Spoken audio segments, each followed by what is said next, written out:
So these hand nibblers cut little slots in metal, so that blade pulls up between the other two and shears through.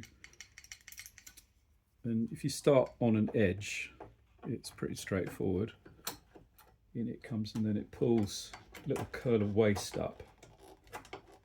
You can see how quickly you can get through it, and there's that little snail shell or Swiss roll of waste, which you can then break off when you get to the end and file that smooth.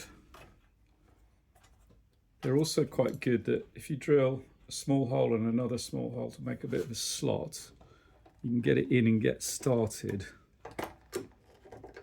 in the middle of a panel.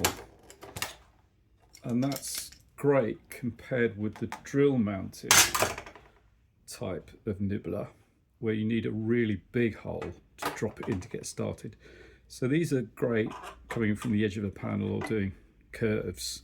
These are not so good for curves.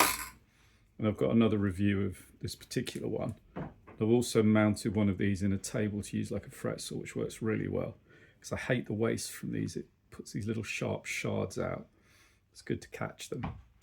So the application is for things like making these louvres, where I cut a slot and then I press out one way and out from the other way. And I've got videos on how to do all of this sort of stuff.